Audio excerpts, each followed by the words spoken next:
ajandaa kiyya dabruun dura wanti dubbachuu barbaadu nuti jigjigaanii ta Oromoo ta'uu nu hundinuu ni beeknaa jechuudha.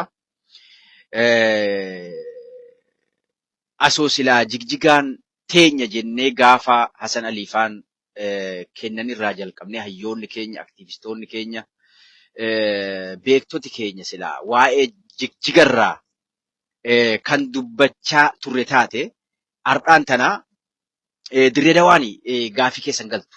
Somaaleen akka gaafattuuf carraan silaa hin uumamuuf ture jechuudha. Kana hunda kan godhe nuti lafa teenya akkaataatti falmannu, lafa teenya falmatuu wallaaluu irraa kan ka'e Somaaleen ismaartiidha. Somaaleen Mugdishoorraa gaafin isaan dhiyeessan maalidha? Jigjigaan tan Somaaleeti. Dirree Dawaan tan Somaaleeti. Lafti baaleetuun akka jirtutti tan Somaaleeti jedhanii Mugdishoorraa gaafatan jechuudha. Somaalee Itoophiyaa osoo hin taane. Somaalee Itoophiyaa osoo hin taane Mugdishoo irraa Somaalee keenya paarlamaa keenyaa keessa taa'anii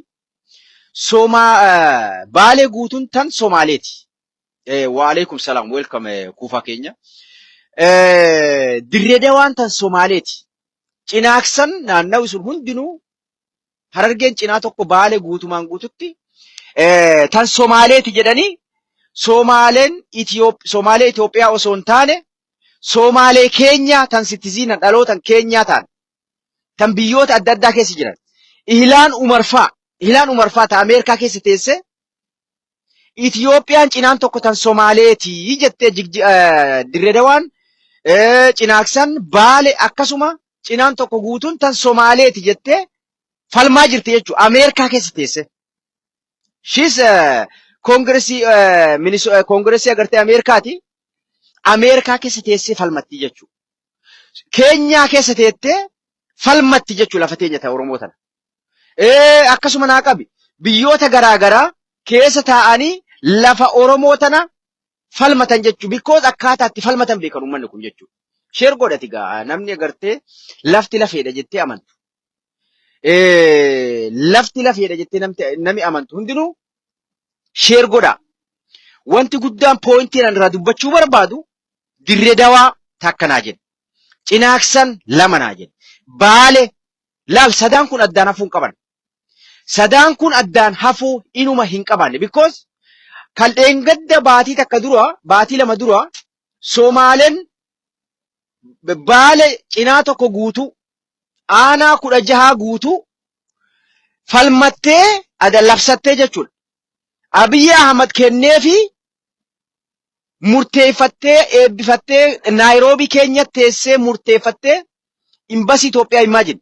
Imbasii Itoophiyaa kan keenyaa jiru Naayiroobii keenyaa jiru keessatti taa'anii labsatanii Oromoon cal jettee jennaan Oromoowwan namni waa dubbatu dhabamee jennaani gurraa agartee dhaamolee keessatti labsattee jechuudha. Eebba lammaffaa.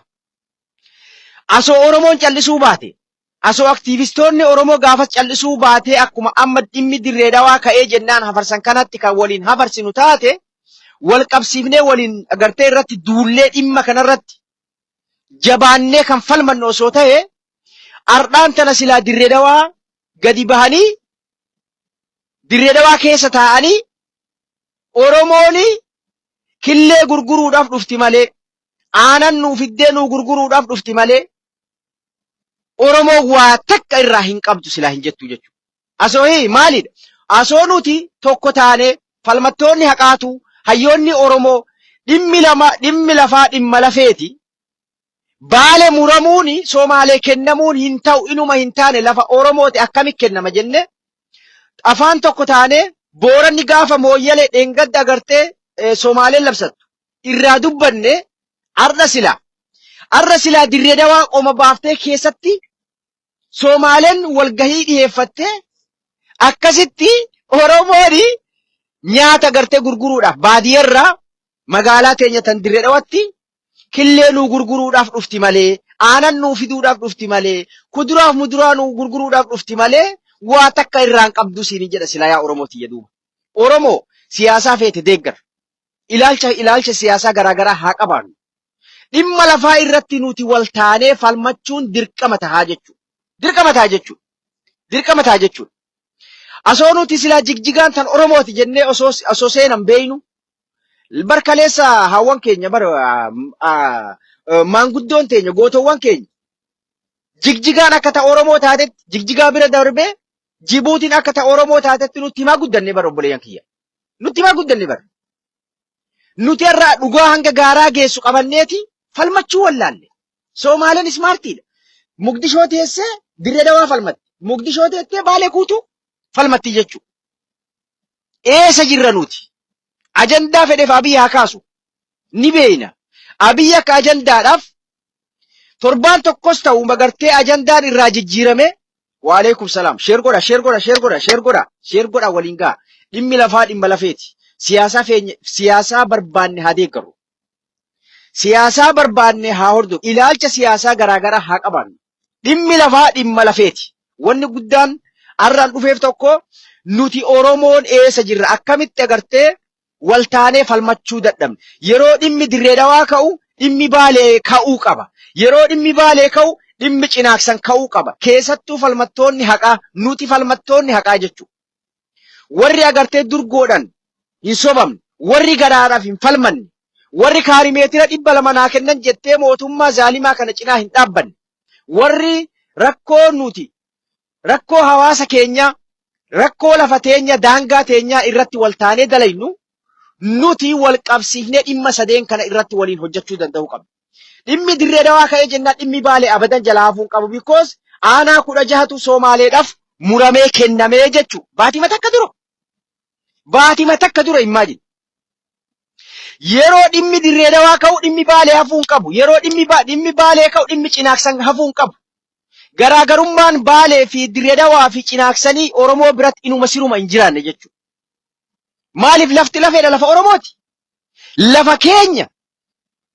Lafti muramtee jennaan nu bakka irra jiraannu hin qabnu. Seenaatu nu bada. Gootowwan keenyaatu kalee dhiigaa fi lafeedhaan tiksee nutti dabarse.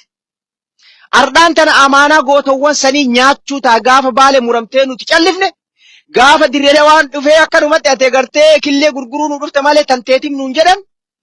Nuti amaanaa gootowwan keenya jaarraa abbaa gadaafaa elemoo qilxuufaa nyaannee beeka. Amaanaa Jeneraal Waaqoo guutuu gootowwan Baalee Huseen Buneefaa Rabbi jalataan haqan isaan kana nyaannee beeka. Arra nuti gaafa mooyyele Somaaleen labsattu callisuu hin qabnu ta Booranaati jennee Booranni hangafa Oromooti lafa Oromooti.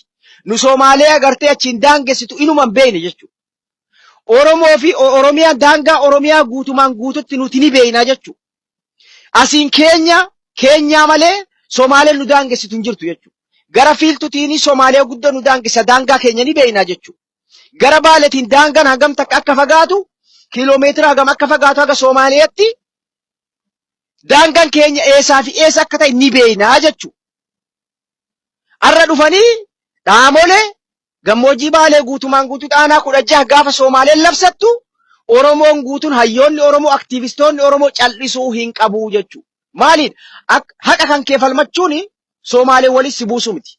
Isaantu dhufee haqa kan kee saamuudhaaf biyya isaanii irraa Somaalee Mugdishoo irraa wal ijaaranii, Keenya irraa wal ijaaranii, Ameerika irraa wal ijaaranii lafa gabbattuu, lafa oomishaaf taatu, lafa diinagdeedhaaf agartee daldalaaf taatu irratti wal ijaaranii maallaqaan tokko ta'anii lafa teenya weeraraa jiran jechuudha.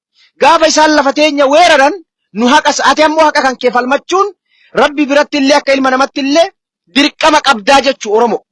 Hayyoonni Oromoo callisuu hin qabu. Maanguddoonni Oromoo tanardhaan tana durgoodhan hoteela gaarii kireessanii fi ardhaan tana mana fincaanii gaarii arganii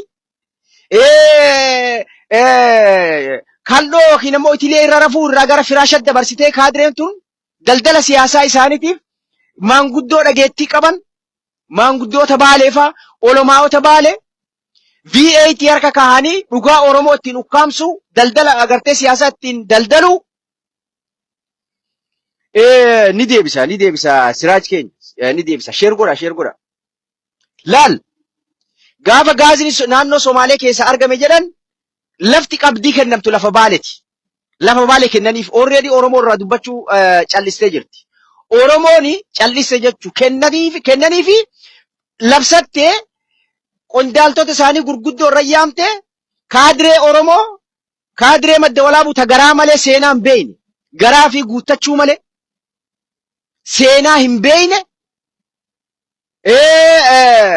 hayyoonni Oromoo kaleessa dhiigaa fi lafeen nutti dabarsanii tiksuu qabna hin jenne waan hardhaa malee waan borii hin laalleen irratti affeeranii afaan Oromootiin lafti tun ta Somaalee jedhanii raggaasisanii fi kennaniif jechuudha. Akka laal maaliifi gaaza lafa gaazaa sanii qabdii kennanii lafa gaazaa saniin gurguratan lafa baaleeti jechuudha.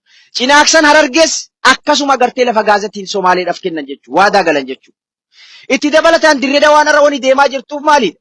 Akka Somaaleen gaaza kanarratti gaaza amma bahe jedhanis naannoo Somaaleetti mootummaan odeessaa jiru kana Somaaleen akka gaafii ittiin hin kaafnee fi garanaan Oromoo fi Somaalee walitti buusuudhaan umrii dheereffachuu jechuudha. Umrii dheereffachuu jedhamaa jechuudha. Yaa Oromooti. Umrii dheereffachuu jedhama malee lafti Somaalee wanti jedhamu naannoo Oromiyaa keessa siruma inuma hin jirre jechuudha. Nuti daangaa keenya Oromoon ni beekti. Wallaalan keenya maraatan keenya ni beeka jechuudha daangaa Oromoo. Ni beeka jechuudha. Oromoo ajandaa si uumanii Abiy Ahmed ajandaa si ilaal mee isin yaadachiisa. Dheengaddaa dhimmi Dirree Dhawaan irratti kaate maalidha? Abiy Ahmed osoo ajandaa maal haasaa jiru dhimma Dirree Dhawaa fakkeenyatti godhu. Dhimma Dirree Dhawaatu ajandaa ta'e paarlamaa keessatti ka'e moo ajandaan biraa osoo deemaa jiru irratti haasahamaa jiru dhimma Dirree Dhawaatiif dhimma Baalee guutuu fakkeenya godhee namichi kun ajandaa godhe.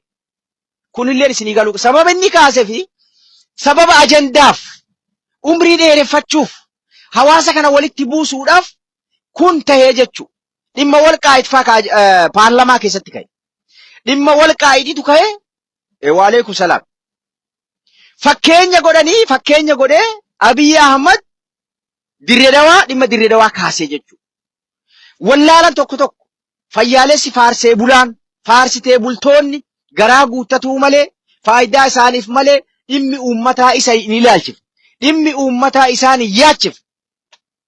Keessattuu faarsee bultoonni miidiyaarra jirtan baga gammaddanii dhugaateen natu nuu deebe Dirree Dhawaatu nuu deebe Abiy Ahmed Dirree Dhawaa nuu deebise jechuun ililchaa jiru jechuudha. Eenyuti duraan Dirree Dhawaan tasii deebisan? Dirree Dhawaa tana seenaa sii beeytaati? Dirree Dhawaan tana eenyuti tasii deebituuf eenyutu fudhate? Akkamitti lafuma abbaa kan keetii nuu deebisan jette asoo agartee dhimmi sun ajandaa ta'ee paarlamaa keessatti ka'ee kan Abiy Ahmedu chaappaatti dha'ee Dirree Dhawaan tan Oromoo kan jedhu taate. Eenyutu sirraa fudhate Dirree Dhawaan tan eenyuti? Tee ta'uun beeytu ati? Dirree Dhawaan tan Oromoo ta'uun beeytu? Akkamitti waan ajandaa ta'ee namni agartee ajandaa ta'anii irratti dubbatanii paarlamaa keessatti hin ka'in akka fakkeenyaa godhanii uummata walitti buusuudhaaf ajandaa uumuudhaaf Abiy kaase. Inumaa'u hiriira bahuufii qabna. Dirree Dhawaan agartee nuu deebite Abiy Ahmed nuu deebisee jira. Dhimma Dirree Dhawaa agartee nuu dubbatee jira. Ililchuu qabna. Hiriira bahu what kind of maaluma namni faarsee bultoonni garaaf jiraattu. Tan hanganumallee addaan baasee hin beeyne. I surprised her, wallahi billahi. Wanni emotional godhee na dubbisu kun ani hedduu takka agartee wallahi surprise na godha jechuudha. Hedduu takka na gaddisiise jechuudha. Dirree Dhawaa dhiistee ati maaliif Jigjigaaf hin falmanne ati? Jigjigaan tan eenyuti? Wagguma 30 duraanii kan agartee yeroodhaaf teessoo naannoo Somaalee haa taatu jedhanii godeen magaalaa xiqqishoo yeroo ammaatiif hanga yerootiif Jigjigaan magaalaa guddittii Somaalee haa taatu jedhanii kan mallatteessi warri mallatteessi bar arrallee ni jira bar Hasan Aliifaa bar sunuu lafa Oromooti falmachuu qabda barate. Ara Dirree Dhawaan nuu deebitee jedhanii hafarsan jechuudhaan. Abiy Ahmad hiriira deeggarsaa bahuu qabna. Abiy Ahmad dhimma Dirree Dawaa ummata waliin yaamee gaafilee ummata keessaa kaate Dirree Dawaa agartee Somaaliif Oromoo irraa kaate sababa dhimma Dirree Dawaa irratti gaafileen achi kaatee paarlamaa fidee paarlama ajandaa godhee muree murteesse. Yaa obboleessa kiyyaa ofii qaanfadha. Faarsitee bultoonni keessaafuu fireeshii taatan. Tan biyyoota alaa jirtan. Tan agartee Abiy Ahmad akka agartee taabotatti ittiin deemuu barbaaddan. Saalfadha. Ofii qaanfadha. Ofitti qaanfadha, ofii saalfadha. Bari Somaaliin mucayyoo obboleettii teenya tan garaa lakkuu qabdu. Lakkuu garaa qabdu. Tan dheengadduma baatii lama dura qaamni mootummaadhaa ajjeese. Jaawar Kadir kantiiba magaalaa Dirree Dawaa kan isin jettan kanarra faarsuu deemtan kuni haqa isii dhoysee owwaalee namichi Somaaleedhaa kan agartee dheengadduma obboleettii teenya lakkuu nama nafsee sadi ajjeese. Nagayaan deemaa jira. Arra dhimma Dirree Dawaa dura Dirree Dawaallee Somaalee jedhaan, Somaaleef Amaara jedhaan, Dirree Dawaadha. Dhimma Dirree Dawaa dura silaa kan ka'amuu qabu dhimma obboleettii teenyaa tan qaamni mootummaadha. Liyyuu Hayliin poolisii ajjeesee gumaa dhabde san, haqa dhabde san jechuudha. Haqni sun gaafa argame asoo seerri jiraate sila haqa mucayyoo saniitu argamaa jechuudha. Seerri dhabamuun bilchiginnaanis ajandaadhaaf agartee dhugaa obboleettii teenyaa tana dhoysuun dhimmi kun akka ittiin kaane waan barbaadaniif ajaja Abiy Ahmad irraa ergameen Jaawar Kadir kan jedhamu kantiibaa magaalaa Dirree Dawaa dhimma obboleettii teenyaa san dhoyse jechuudha. Lubbuun ilma namaa silaa vaaliyuu qabaachuutu irra ture jechuudha. Nafsee sadi bakka tokko dhabanii gumaa isii dhoorgatanii haqa isii dhoorganii namichi ajjeese osoo hin hidhamin osoo hin barbaadamin Dirree Dawaa keessa nagayaan jiraata. Because Somaaleedha. Manni Oromoo ni diigama. Manni Somaalee ammoo hin diigamu. Somaaleen qoma dhiibdee deemti. Oromoon akka lammii lammaffaan mataa qabattee Dirree Dawaa keessa deemti jechuudha. Baalee kana keessa jechuudha. Cinaaksan kana keessatti jechuudha. Cinaaksan keessatti maaltu ta'aa ture dheengadduma? Maaltu ta'aa jira? Liyyuu Hayliitti bobbaasee Mustafeen arra uummata Oromoo Harargee fixaa jira jechuudha. Uummata Oromoo Harargee irraa buqqaasaa jira jechuudha. Namoota 200,000 oliif lakkaa'aman lafuma abbaa isaaniirraa buqqaasanii kaan fixanii akka barbaadanitti qaamni mootummaa kan hidhate ajaja Abiy Ahmadiin Mustafeen itti dabarsee uummata keenya lafarraa buqqisaa weerara lafaa lafa babal'ifataa deemaa jira jechuudha. Faarsee bulaan arra kanarraan dubbatu. Maaliif garaa guuttatee jira waan agartee gooftan isaanii haasa'u qofa hojiirra oolcha. Obboleessa isaallee yoo ajjeesa ni ajjeefna deemi ajjeesa yoo kan jedhanii taate ajjeesuu qofa jechuudha faarsee bulaan. Kaadireen jechuudha. Garaa guuttachuudhaaf seenaan beekan namummaa hin qaban kabaja ilmaa obboleeyyan isaanii uummata Oromootiif hin qabdu. Farshoo hardhaatii fi jimaa hardhaa garaa guuttannaa wassalaam alaikum. Borlaaqanni kiyya maaliin jettu jechuudha. Kaadireen Baalee maal dalagaa jirti? Ergamaa gaarii ta'uudhaaf uummata keenya kaan buqqisaa lafa taan ammoo uummata Oromoo lafa Baalee walumaa galatti aanaa 16 akkuma yeroo hedduurra deddeebinee dubbannu Somaaleedhaaf kennitee jirti jechuudha. Taan lafa qonnaa, lafa albuudaa akkuma viidiyoo amma dura reeftana dheengate ammoo daqiiqaa muraasa dura poosti godhe. United Emirates jechuun UAE Arabaaf gurgurtee kennitee jirti jechuudha. Dhageeffadhaa viidiyoo san jala gabbu'aa. Sheekotiin manzaraa akka sheekaa buttaa baanu. Sheekotiin Baalee lafa Oromoo lafa Baalee tan Arabaaf gurguramte tana irraa quban qaban jechuudha. Wanti isaan laalan kooriidarii jedhanii magaalaa meekaappii dibanii fi billicii ifaa shiishaa dhadhaaban kana laalanii faarsan jechuudha. Akka isaan gaafii itti dhiyeessinee fi oolmaawota gurguddaa VAT harka kaa'anii afaan qabsiisan jechuudha. Taan kaarimeetira 500 itti hiranii maanguddoota silaa uummata keessatti hawaasa keessatti dhageettii qaban lafa kennanii fi faayidaa xixiqqoo adda addaatiin sobanii afaan qabsiisan jechuudha. Arda liqii mootummaatu irra jira. Lafa Oromoo tan gurguramte, Arabaaf gurguramte, lafa Baalee tan Arabaaf gurguramte irra dubbachuu hin danda'an jechuudha. Lafa Baalee tan Somaaleedhaaf kennamte irra dubbachuu hin danda'an because liqaa Abiyyi Ahmadiitu irra jira jechuudha. Liqaa Abiyyi Ahmadiitu irra jira jechuudha. Sheer godhi meeti. Sheer godhaasi. Faarsitee bultooti Baalee kan daaspooraa biyya alaa faayidaa isaanii malee borbadaa maal irraa argadha? Bar faarsitee bultoonni akka faarsitee bultoota Baalee kasaaree hin jiru. Inuma hin jirre wallaahi billaahi. Wanti isaan qaban hin jiru bar. Ta akkam kennaniifitu bar lafa qonnaa kaarimeetira 5 kennaniif. Tanaaf faarsiti bakka. Yeroo Baalee muramtu hin dubbatan. Somaaleedhaaf kennamtu hin dubbatan. Maaliifi lafa qonnaa hektaara 5 kennaniif jechuudha. Hektaara 5 kennaniifi afaan qabsiisan zip cal. Faarsitee bultoonni agartee Oromoo kutaa biraa at least mana bakka irratti ijaaratan magaalaa gurguddoo keessa kennaniifi bakka adda addaatti agartee faayidaa adda addaatiif investimentii illee haala mijeessaniifi liqii baankii irraa dur gaafa kaasran mootummaa guutuudhaa kennaniifi kanaatu irra jira. Kanaaf callisan. Tan amma agartee Baalee tuni keessaafuu naannawa gammoojjii kanaa dhufte tagarii agartee akkanumaan Abiyyi Ahmad kana akkuma taabotaa kana hixaana jala xaarsanii jaalala onni irraa qabaniif jechaaf deeggaran jechuudha. Taan hektaara 5 sobanii cala afaan qabsiisan because isaan agartee dhimmi uummataa dantaa isaaniitiin dhimma garaa isaanii malee dhimmi seenaa dantaa isaaniitiin dhimmi lafaas ilaala fedha.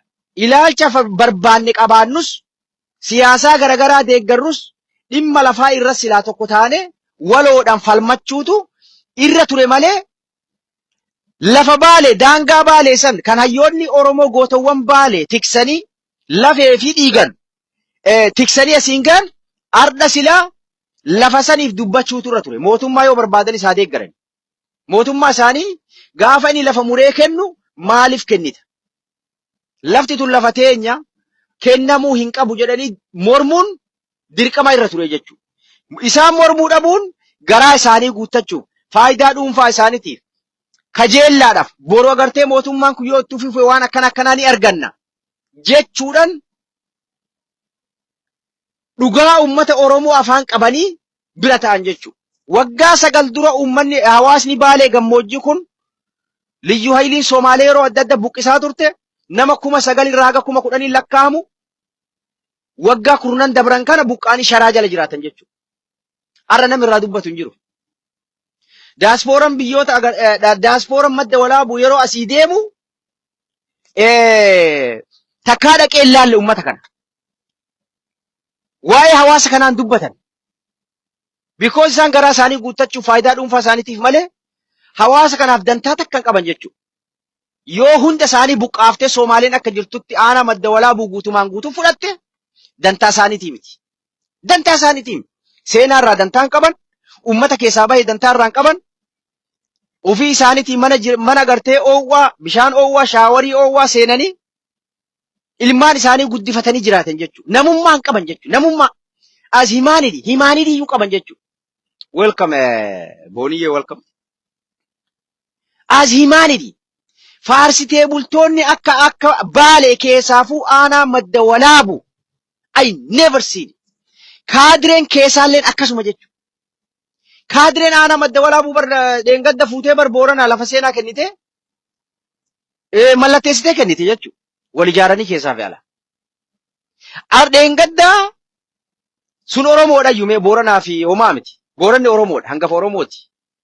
Gar tokko waliin geessinu. Kasan daranii muranii gaafa Somaaleedhaan gaafa ajajni Abiyyi Ahmad irraa itti darbee aanaan 16 Somaaleedhaaf haa kennamu jedhee ajaja dabarse harka dhahanii ililchanii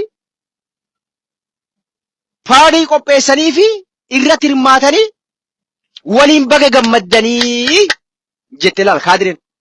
Kaadireen fokkattuu wallaaltuu seenaa hin beeyne garaa ofii malee kaadireen akka aanaa madda walaabu hin jirtu aanaa baale walumaa galatti. Abdulhakiim irra maal godhaa jira? Ummata keenya karriraa maal godhaa jira? Adda durummaadhaan namni ajaja dabarsee hawaasni keenya kumaatama hedduun lakkaawaman. Hawaasa riraa akka jiruun isaanii baddu kan halkanii fi guyyaa waraana itti ergee doorsisaa jiru Abdulhakiim namicha jedhan bulchaa aanaa godina Baale jechuudha. Gara jabina namummaan qaban seenaan beekan bor seenan agartee seenaa xuraawwan na galmeessa hin jedhan hawaasuma san keessa taa'anii shira akkanaa irratti dalagan jechuudha. Yaa Oromootii ani wanni ani dubbachuu barbaadu abbaa feete deeggar Abiy deeggar yoo barbaadde annan galchu garuu waan waloodhaan qabnu lafti lafeedha waan akka lafaa tanarratti asoo wal dura dhaabbachuu baannee an baay'ee tokko na gammachiisaa jechuudha. Arda argaa jirra kaadireen bilisiginnaa akka waan ajandaan sun ajandaa agartee dirree dawaa paarlama irratti duraan kaa'amee irratti haasa'amaa ture raggaasifamee tokkotti Abiy galateeffachuu qabnaa jedhan jechuudha. Adeeroo ajandaan ka'e kan biraati. Akka fakkeenya sii godhe namichi. Kan ammoo wanni inni kaaseef ajandaa uumuudhaaf Oromoo fi Somaalee wal nyaachisee dhimmi agartee mootummaa kanaa irraanfatamee dhimma Somaaleedhaaf Oromoo akka ta'u barbaadaa jechuudha.